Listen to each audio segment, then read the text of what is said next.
It's easy to piss off a person or two when you host a nightly news program, but when you're Anderson Cooper, not even years-long friendships are safe from harsh on-air comments.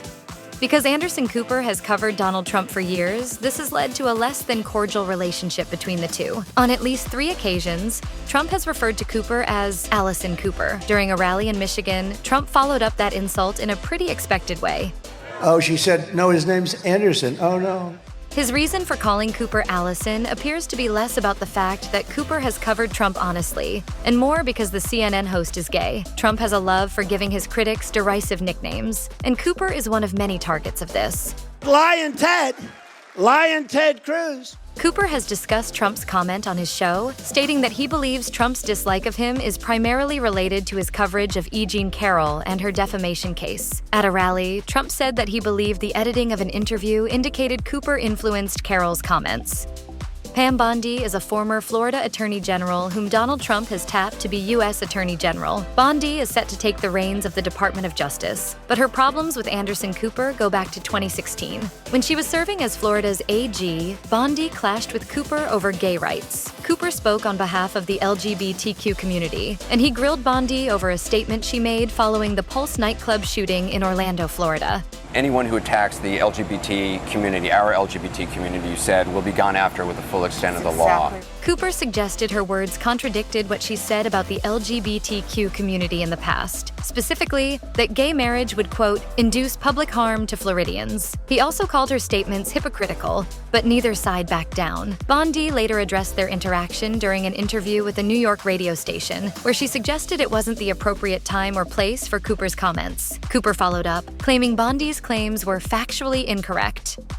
Some feuds last a lifetime, but Cooper and actor Jennifer Lawrence managed to settle theirs. After winning the Best Actress Oscar in 2013 for her work in Silver Linings Playbook, Lawrence stumbled up the steps while making her way to the stage. It was an endearing moment that humanized the young actor, but not everyone believed it was an accident. One of those people was Cooper, who claimed on CNN that Lawrence faked the fall. While appearing on the Absolutely Not podcast, Lawrence described what it was like to hear his comment. And it was so devastating because it was this horrific humiliation to me.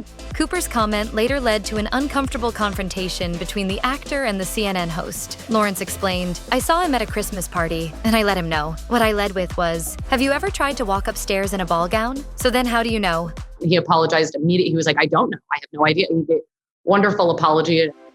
In 2024, Cooper had a somewhat challenging interview with comedian and radio host Charlamagne the God over his and CNN's coverage of Trump. I feel like I heard more on this network about is Kamala Harris black than I do about, Donald Trump being a fascist. Cooper called him out on this, going so far as to say Charlamagne's opinion of CNN's coverage was The host also insisted that he covered Trump every night, but admitted that some guests did inject false claims about Harris to derail the conversation. I'm sure we have had, nutty people or people who have strongly held beliefs who I may disagree with. The back and forth between Cooper and Charlamagne was contentious, and neither backed down from their stated views. While it's unclear if this interaction put Cooper on Charlamagne's list of people he dislikes, it was a noteworthy conversation that suggests they won't be hanging out anytime soon.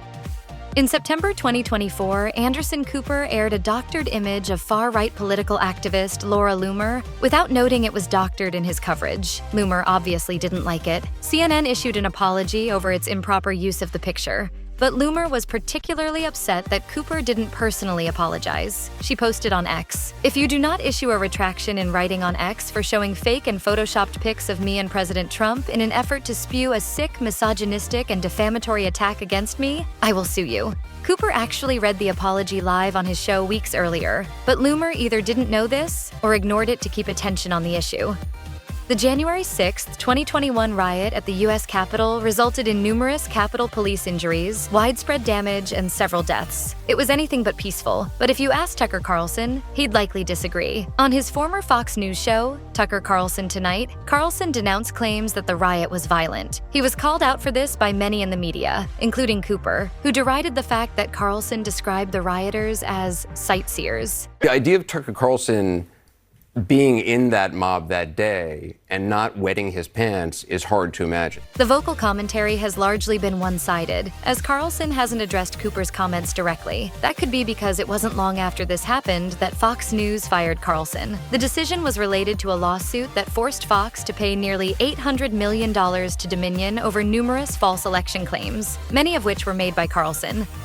From 2011 to 2014, Piers Morgan hosted Piers Morgan Live on CNN. When the show was canceled due to a dip in ratings, Morgan penned a letter to The Hollywood Reporter about his firing from the network and pointed some blame at Anderson Cooper. Morgan wrote that he wanted CNN to hire Megyn Kelly, saying, "She'd give me a much better lead-in than Anderson Cooper, who for all his qualities as a reporter is stiff in his studio and gets annihilated in the ratings every night by Bill O'Reilly." Morgan later told Politico, "Could I have done with a better lead-in? Yes, Anderson is a great field reporter, but does he drive big ratings at CNN outside of a big news cycle? I don't see any evidence of it." And yet the whole bank was being bet on him at 8 and 10 o'clock.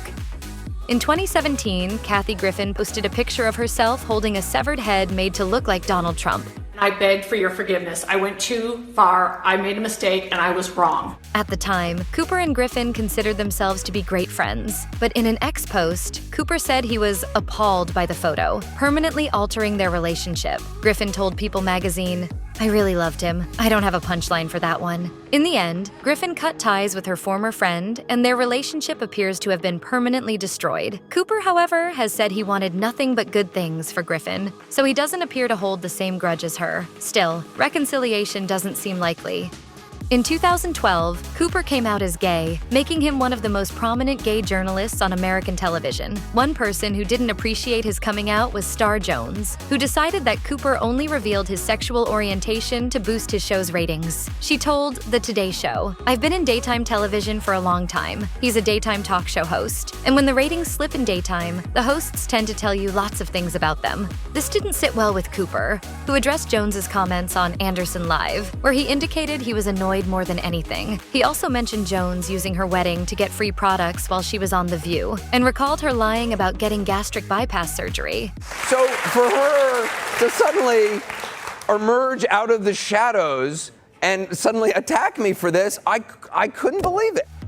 Billy Corgan is known for not shying away from a feud, and in 2014, he directed his ire toward Anderson Cooper. The reason? It all started with Corgan's appearance on the cover of Pause magazine, as well as a commercial he shot for a local furniture store. Cooper called out Corgan, saying he was off his alternative rocker, and noted his appearance in the furniture commercial was a step down. Cooper suggested that seeing an aging rock star hawking furniture and appearing in a cat magazine was beneath him. Corgan's involvement in Pause helped raise over $100,000 via private concerts, and he supports the No Kill Adoption Center wholeheartedly. When he learned of Cooper's distaste for his magazine cover and commercial, he did something about it. Corgan got into the t-shirt business by creating a new item specifically targeting Cooper. The shirt features two cats wearing white bow ties with the words "F you" and Anderson Cooper emblazoned on the top and bottom. The shirts weren't made available for sale by the band or Corgan, but were given away at a show in or around 2014.